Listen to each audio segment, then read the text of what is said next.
हमें इतना अच्छा सोलर पैनल का रिज़ल्ट क्यों देखने को मिल रहा है, इसमें मेन पॉइंट एक तो मैं हर बार कहता हूं कि आपके सोलर पैनल की डिग्री अच्छी होनी चाहिए, और एक और चीज़ है कि आपकी जो सिमत है सोलर पैनल की, सूरज की सिमत को मद्देनज़र रखते हुए सिमत का तयन करें। काबे का सिमत देख कर उसकी सिमत का तयन करें और उसकी डिग्री जो है सोलर पैनल की ठीक बनाएंगे तो आपको इंशाल्लाह ऐसा रिज़ल्ट देखने को मिलेगा। हम एक नई वीडियो के साथ आपकी खिदमत में हाजिर हुए हैं। आप देख रहे हैं हमारा channel ALB electric solar energy. अगर आप हमारे चैनल पर न्यू हैं तो हमारे चैनल को सब्सक्राइब और बेल आइकन को पुश कर दें ताकि हमारी आने वाली मज़ीद वीडियो आप तक बआसानी पहुंच सके।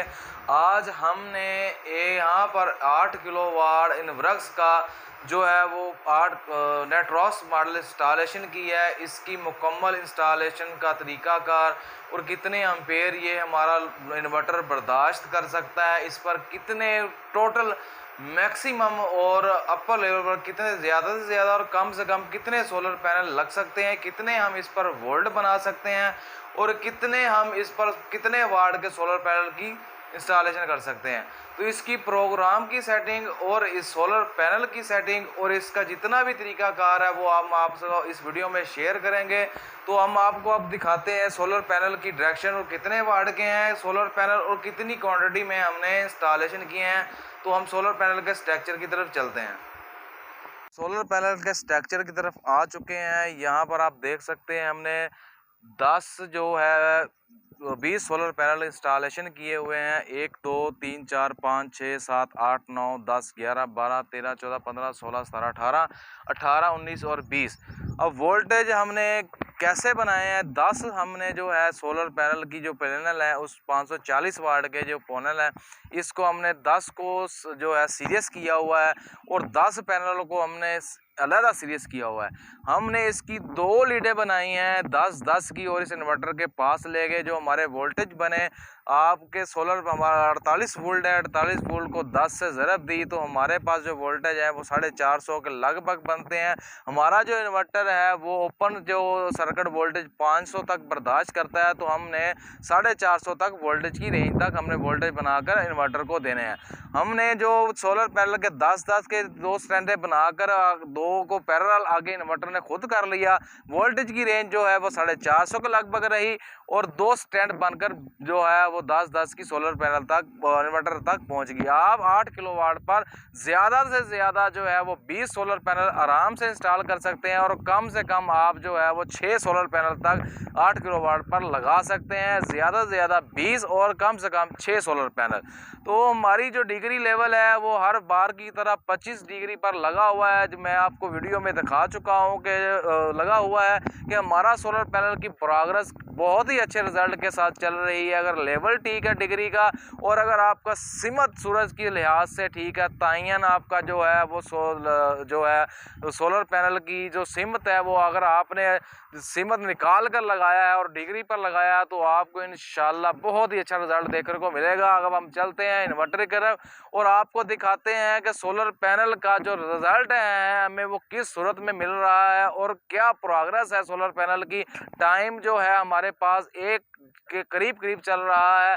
तो आपको चलते हैं इन्वर्टर की तरफ और सोलर पैनल का जो और रिजल्ट और इसकी मुकम्मल इंस्टॉलेशन का जो तरीका वो दिखाते हैं।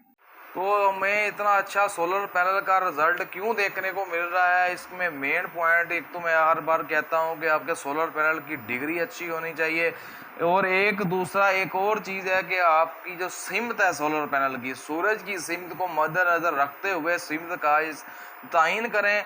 काबे का सिमत देख कर उसकी सिमत का तयन करें और उसकी डिग्री जो है सोलर पैनल की ठीक बनाएंगे तो आपको इंशाल्लाह ऐसा रिज़ल्ट देखने को मिलेगा।